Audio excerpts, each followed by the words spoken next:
সমাজসন্ন রাজ্যের ঐতিহ্যবাহী পুজো এবং উৎসব খাঁচি এই উৎসবের প্রস্তুতি পর্ব শুরু হয়ে গেছে প্রশাসনিক স্তরে।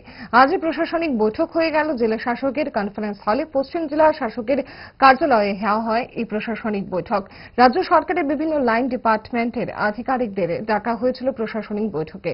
বৈঠকে উপস্থিত ছিলেন মেলা কমিটির চেয়ারম্যান বিধায়ক রতন চক্রবর্তী। জানা গেছে এই বছরের মেলার আবহে থাকছে অপারেশন সিঁদুর। সেই আবহে এবছরে সেজে উঠছে 14 দেবতা বাড়ি প্রাঙ্গণ। বৈঠক থেকে বেরিয়ে এসে সংবাদ মাধ্যমের সামনে কি জানিয়েছেন মেলা কমিটির চেয়ারম্যান রতন চক্রবর্তী শোনাবো। ২রা জুলাই আমাদের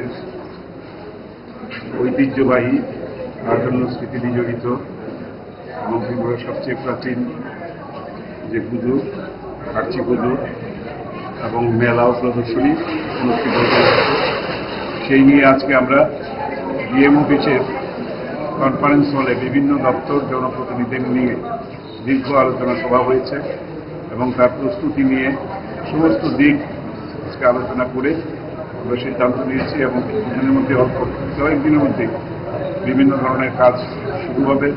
ইলেকট্রিসিটি হোক, রাস্তাঘাট মেনটেন্যান্স হোক, নতুন করে করা হোক, কারণ মাঝখানে এই বর্ষণে এবং বন্যায় অনেক ক্ষতি হয়েছে, সেগুলো কিভাবে পূরণ করা যায় সেই নিয়েও আলোচনা হয়েছে এবং আমাদের নতুন থিম সেটাও আমরা ঠিক করে ফেলেছি এবং এটা উদ্বোধনও করবেন ৩রা জুলাই, খুব সম্ভবত 11টায় হবে।